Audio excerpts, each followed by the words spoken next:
दोस्तों, अगर मैं कहूँ कोफोर्ज लिमिटेड और एल&टी ग्रुप छोटी कंपनियों में निवेश करके बैठा है तो क्या आप यकीन करोगे? तो दोस्तों, ये यकीन करना मुश्किल है, लेकिन ऐसा है। ये जो दोनों दिग्गज ग्रुप है, ये छोटी कंपनियों में निवेश किए हुए हैं और ये दोनों कंपनियां काफ़ी छोटी हैं तो रिस्क भी काफ़ी ज़्यादा है। आज इन्हीं कंपनियों के बारे में जानेंगे कि दिग्गज जो ग्रुप है वो इस कंपनी में क्यों निवेश करके बैठे हैं। तो इसी सवाल का हम जवाब ढूंढेंगे। वीडियो शुरू करेंगे उससे पहले एक इम्पॉर्टेंट डिस्क्लेमर देना चाहेंगे। ये video just for study purpose के लिए, इन्फॉर्मेशन पर्पस के लिए है। मेरी तरफ से कोई बाय करने का, होल्ड करने का या सेल करने का कॉल नहीं है। सबसे पहली कंपनी को देखेंगे। यहाँ पर जो प्रमोटर है उनके पास 55% के आसपास का शेयर है। वहीं पर एफआईज को अगर आप देखोगे तो एफआईज भी 11-12% का हिस्सा बनाकर बैठे हुए हैं। और अगर आप ध्यान से देखेंगे तो एफआईज ने अपना जो पोजीशन है वो लगातार बढ़ाया है। वहीं पर डीआईज को देखोगे तो डीआईज की तरफ से इसमें बिकवाली देखने को मिली है। और पब्लिक को देखोगे तो 25-26% के आसपास का पब्लिक के पास शेयर देखने को मिलेगा। लेकिन अगर आप प्रमोटर ग्रुप में देखेंगे तो कोफोर्ज लिमिटेड ने इस कंपनी में 54% का पोजीशन बनाया है। छोटी कंपनी में 54% का पोजीशन अगर प्रमोटर ग्रुप में कोफोर्ज लिमिटेड का हो तो वहाँ पर क्या आपको रिसर्च नहीं करनी चाहिए? क्या आपको स्टडी नहीं करनी चाहिए? मार्केट कैप देखोगे तो मार्केट कैप 5000 से भी नीचे का है, यानी कि एक छोटी कंपनी है। और पी देखेंगे तो काफ़ी रीजनेबल पी भी नज़र आता है। तो आपको यहाँ पर रिसर्च ज़रूर करनी चाहिए, आपको यहाँ पर स्टडी ज़रूर करनी चाहिए। और कंपनी का बिजनेस देखेंगे तो इस कंपनी का जो बिजनेस है ये काफ़ी इंटरेस्टिंग है।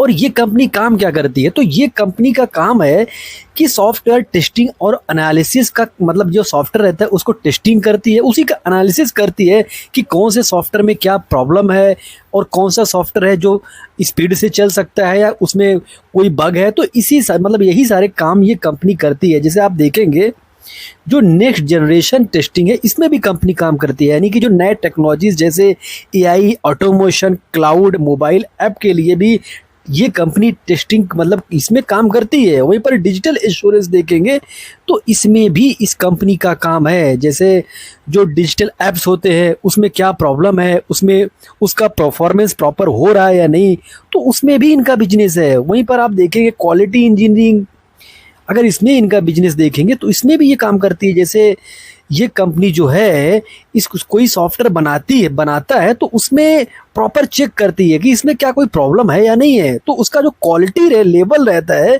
तो ये कंपनी क्वालिटी लेवल को भी चेक करती है। और आप देखेंगे एडवाइजरी एंड ट्रांसफॉर्मेशन में भी इनका बिजनेस है। आप बोलोगे ये क्या है? तो ये इसका मतलब है कि ये कंपनीज को, जो दूसरी कंपनियां रहती हैं जो कोई सॉफ्टवेयर बनाकर रखती है, उनको लगता है कि सॉफ्टवेयर में कोई प्रॉब्लम है तो वो इस कंपनी से एडवाइस लेती है कि मेरे सॉफ्टवेयर में प्रॉब्लम है तो इसको कैसे शॉर्ट आउट करें। तो उसमें ये कंपनी एडवाइस भी देती हुई नज़र आती है। और यही नहीं, अगर आप देखेंगे इनका आईपी इनोवेशन, तो यानी कि जो ऐप्स होते हैं, जो फ्रेमवर्क होते हैं, उनमें क्या क्या आइडिया लगने वाला है उसमें भी इनका दिमाग लगता है, वो भी उसमें भी अपना ये माइंड लगाते हैं। तो कुल मिलाकर जो इनका बिजनेस है ये एडवांस लेवल पर है। सॉफ्टवेयर में इनका मोस्टली बिजनेस है, आईटी सेक्टर में इनका काम है। लेकिन जिस तरीके से इनका बिजनेस है और वो जिस तरीके से जो दिग्गज ग्रुप इस कंपनी में निवेश करके बैठा है, तो यहाँ पर आपको रिसर्च करना चाहिए। बिकॉज इंटरेस्टिंग बन जाता है ऐसी कंपनी में जो फ्यूचर से रिलेटेड काम करती हुई नज़र आए, तो वहाँ पर रिसर्च ज़रूर करनी चाहिए। वहीं पर नेट प्रॉफिट देखेंगे ईयर बाय ईयर, तो नेट प्रॉफिट में आपको लगातार ग्रोथ देखने को मिलेगा। और नेट प्रॉफिट में ग्रोथ ये बता रहा है कि आपको इस कंपनी पर रिसर्च करनी चाहिए। कंपनी का मार्केट कैप देखेंगे तो काफ़ी छोटा है। कंपनी का मार्केट कैप 4929 करोड़ का है और कंपनी के पास रिजर्व देखेंगे तो 1101 करोड़ का है। यानी कि कंपनी छोटी है लेकिन उसके बावजूद कंपनी के पास जो रिजर्व है वो काफ़ी स्ट्रांग है। कर्जा देखेंगे तो 20 करोड़ का कर्जा ये बताता है कि कंपनी के पास रिजर्व के मुकाबले में कर्जा काफ़ी कम है। तो काफ़ी स्ट्रॉन्ग कंपनी बन जाती है, काफ़ी मजबूत कंपनी इस लेवल पर बन जाती है कि कंपनी छोटी है, कंपनी का मार्केट का साइज छोटा है, लेकिन कंपनी का ग्रोथ काफ़ी शानदार है। कंपनी में जो दिग्गज कंपनी है जो कोफोर्ज लिमिटेड, वो प्रमोटर ग्रुप में है। तो आपको यहाँ पर रिसर्च करनी चाहिए, आपको यहाँ पर स्टडी करनी चाहिए। इनका रेवेन्यू देखेंगे कहाँ से आता है, तो BFSI से देखेंगे तो 21% का रेवेन्यू आता है। वहीं पर रिटेल एंड ई कॉमर्स से देखेंगे तो 21% का रेवेन्यू यहाँ से आता है। ट्रेवल से देखेंगे 17% का रेवेन्यू आता है। HCLS से देखेंगे तो 12% का रेवेन्यू आता है। ISV से देखेंगे तो 11% का रेवेन्यू आता है। तो अदर से भी देखेंगे तो छोटे छोटे यहाँ से भी रेवेन्यू आते हैं। तो कुल मिलाकर जो इनके बिजनेस का प्रोडक्ट पोर्टफोलियो है वो काफ़ी डाइवर्सिफाई है। छोटी कंपनी है लेकिन अपने आप को काफ़ी डाइवर्सिफाई करके रखी हुई है। तो आपको यहाँ पर रिसर्च ज़रूर करना चाहिए, आपको यहाँ पर स्टडी ज़रूर करना चाहिए। और एक चीज़ जो इस कंपनी को काफ़ी इंटरेस्टिंग बनाता है वो ये है कि ये कंपनी इंडिया से ज़्यादा अपना जो बिजनेस है वो US में करती हुई नज़र आ रही है। और वैसे भी अगर आप देखेंगे वो IT कंपनियां काफ़ी सक्सेस हुई है जिनका फोकस अमेरिका पर रहा है। ऐसा नहीं कि कोई गारंटी नहीं है, कोई फिक्स रूल नहीं है कि जो अमेरिका में काम करेगा तो वो बहुत बड़ा ही बन जाएगा, लेकिन अधिकतर ये देखा गया है जो कंपनी अमेरिका में काम करती है तो उसके पास जो रेवेन्यू होता है वो डॉलर में होता है, जिसकी वजह से उनको काफ़ी बड़ा फ़ायदा मिलता है। इंडिया से देखेंगे तो ये कंपनी 5% का रेवेन्यू जनरेट करती है। वहीं पर रेस्ट ऑफ वर्ल्ड से देखेंगे यानी कि अमेरिका और इंडिया के बाहर देखेंगे तो 17% का रेवेन्यू यहाँ से भी ये कंपनी निकालती है। तो कुल मिलाकर कंपनी पूरी तरीके से अमेरिका में फोकस करती हुई नजर आई है।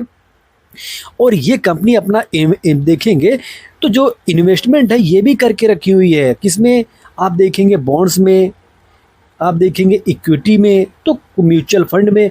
तो इनका जो बिजनेस है, बिजनेस तो ग्रो करता हुआ नज़र आ रहा है। और इन्होंने अपना जो पैसा है उसको और भी जगह पर डाइवर्सिफाई करके रखा हुआ है। यहाँ से भी अगर डिविडेंड फ्यूचर में इनको मिलता है तो वो भी इनके नेट प्रॉफिट में ऐड हो सकता है। तो वहाँ से भी ये कंपनी अपना फ़ायदा दिखा सकती है। तो कंपनी छोटी है लेकिन कंपनी का ग्रोथ काफ़ी इंटरेस्टिंग है। तो आपको यहाँ पर रिसर्च करना चाहिए। पोस्ट की बात करेंगे तो कंपनी लगभग डेट फ्री कंपनी है। और कंपनी का जो ROC का ट्रैक रिकॉर्ड है पिछले 3 सालों का काफ़ी शानदार है। कॉन्स की बात करेंगे तो वर्किंग डेज का इंक्रीज करना ये कॉन्स का फैक्टर ज़रूर बनता है।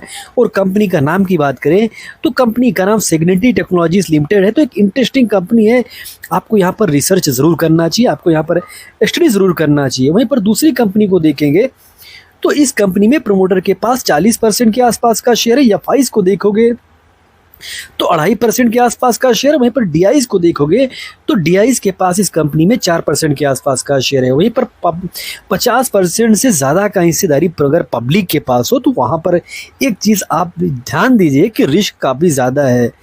और इस कंपनी में अगर आप देखते हो पब्लिक के बीच में, तो पब्लिक के बीच में आपको लार्सन एंड टुब्रो ग्रुप दिखेगा।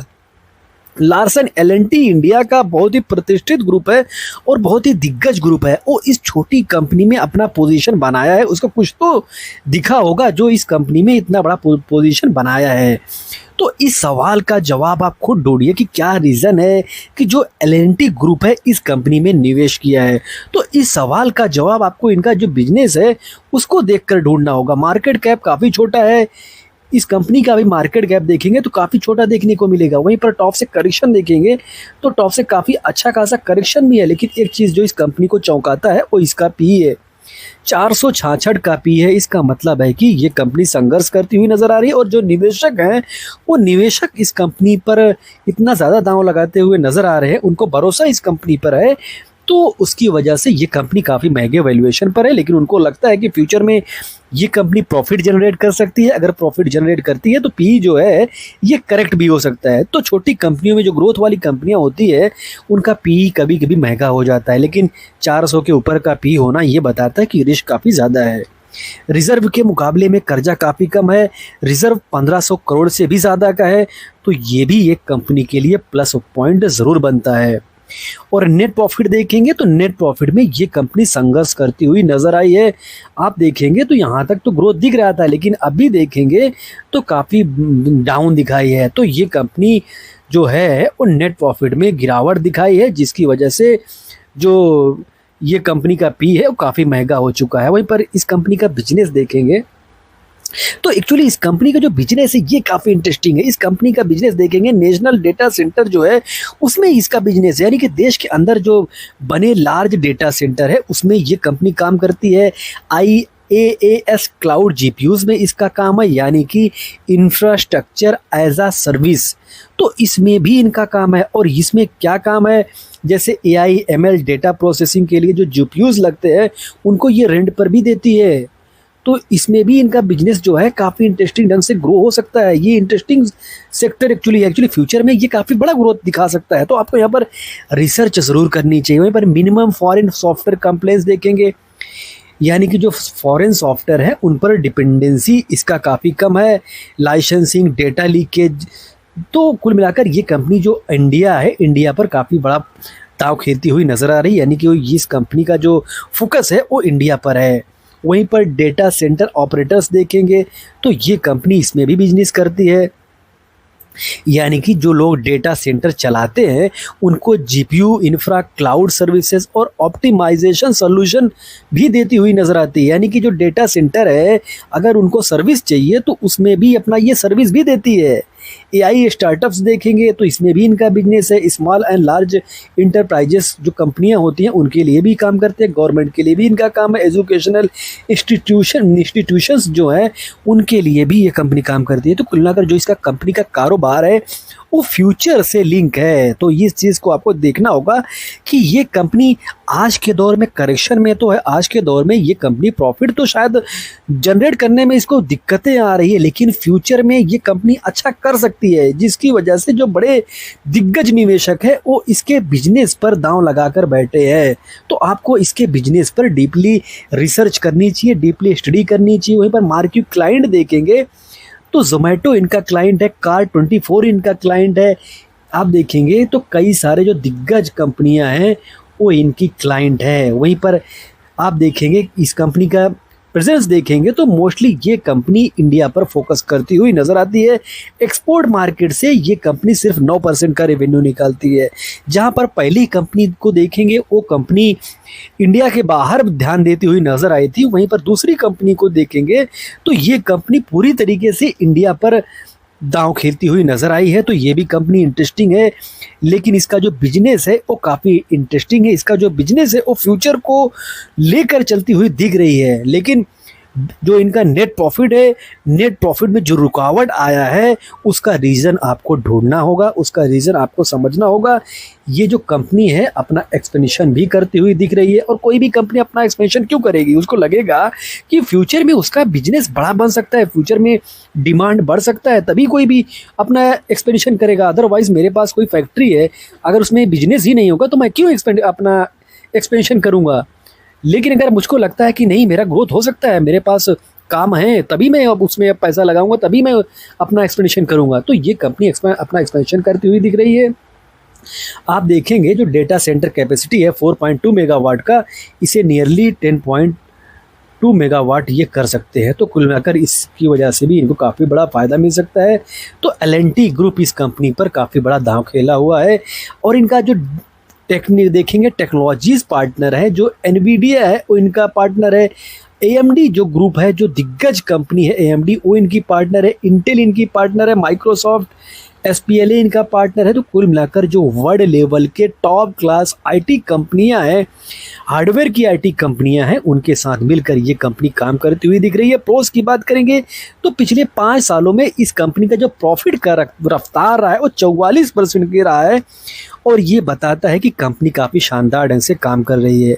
और दोस्तों अगर आपको वीडियो इन्फॉर्मेटिव लग रहा है तो चैनल को अगर आपने अभी तक सब्सक्राइब नहीं किया हो तो सब्सक्राइब भी ज़रूर कर लीजिए। और कंपनी का सेल्स का ग्रोथ देखेंगे तो कंपनी का जो सेल्स का रफ्तार रहा है पिछले 10 सालों का वो 36% के से भी ज़्यादा का रहा है। तो यहाँ पर ये बताता है कि कंपनी सेल्स में भी काफ़ी बड़ा पॉजिटिव दिखा रही है। कॉन्स की बात करेंगे तो कंपनी अपने निवेशकों को डिविडेंड नहीं दे रही है, डिविडेंड देना मुश्किल है, बिकॉज कंपनी फ्यूचर पर अब काफ़ी बड़ा दांव खेल रही है, और कंपनी प्रॉफिट भी जनरेट करने में संघर्ष दिखा रही है। तो ऐसे में अभी शायद डिविडेंड देना इस कंपनी के लिए मुश्किल हो सकता है। और कंपनी का जो ROC का ट्रैक रिकॉर्ड रहा है, आप देखेंगे low return on equity of 7 over last 3 year, तो ये भी अच्छा नहीं रहा है। वहीं पर कंपनी का अगर सबसे ज़्यादा अगर नेगेटिव पॉइंट देखेंगे तो ये है कि 60% इस कंपनी ने अपना जो शेयर है वो प्लेस किया हुआ है। तो इसकी वजह से यहाँ पर रिस्क का जो लेवल है वो काफ़ी बढ़ जाता है। तो इसको आप नज़रअंदाज बिल्कुल भी नहीं कर सकते हो, लेकिन इस चीज़ को भी आपको जानना होगा कि क्या रीज़न है। कहीं ऐसा तो नहीं कि ये कंपनी अपना बिजनेस बढ़ाने के लिए ये प्लेज किया हो। तो इस सवाल का जवाब आपको खुद से ढूंढना होगा। वहीं पर देखेंगे इन्होंने जो अपना प्रॉफिट दिखाया है वहीं पर उसमें अदर इनकम का भी बड़ा योगदान रहा है। प्रमोटर को देखेंगे तो प्रमोटर देखेंगे पिछले 3 सालों में 19% बेचकर निकले हैं। तो ये भी कौन सा वाला फैक्टर है। तो कुल मिलाकर कंपनी इंटरेस्टिंग है, दोनों कंपनियां इंटरेस्टिंग हैं, लेकिन दोनों कंपनियों में कुछ वीकनेस भी है। तो ये चीज़ आपको जानना होगा, ये चीज़ आपको समझना होगा। अगर आप प्रोस पढ़ते हो तो आपको कॉन्स भी पढ़ना होगा। और अब इस कंपनी का नाम देखेंगे तो कंपनी का नाम E2E नेटवर्क कंपनी है। जैसे आप देखेंगे और डेटा सेंटर में कई सारी दिग्गज कंपनियां काम करती हैं, जैसे नेटवेब टेक्नोलॉजीज का भी काम है, वैसे इस कंपनी का भी कारोबार है। लेकिन नेटवेब टेक्नोलॉजी काफ़ी तेज़ी से ग्रो करती हुई ऊपर गई है, ये कंपनी अभी नीचे ही है। तो आपको यहाँ पर रिसर्च करना चाहिए, लेकिन इस चीज़ को आपको ध्यान देना चाहिए कि रिस्क काफ़ी बड़ा है। और दोस्तों वीडियो डिस्क्लोज करेंगे उससे पहले एक डिस्क्लेमर देना चाहेंगे, ये video just for study purpose के लिए, इन्फॉर्मेशन पर्पस के लिए, मेरी तरफ से कोई बाय करने का, होल्ड करने का, सेल करने का कॉल नहीं है। अगर आपको वीडियो इन्फॉर्मेटिव लगी हो तो वीडियो को लाइक करें, कमेंट करें, शेयर करें और चैनल को सब्सक्राइब ना किया हो तो सब्सक्राइब भी ज़रूर कर ले। मिलते हैं किसी नए वीडियो में एक नए टॉपिक के साथ। तब तक के लिए दोस्तों हैप्पी इन्वेस्टिंग।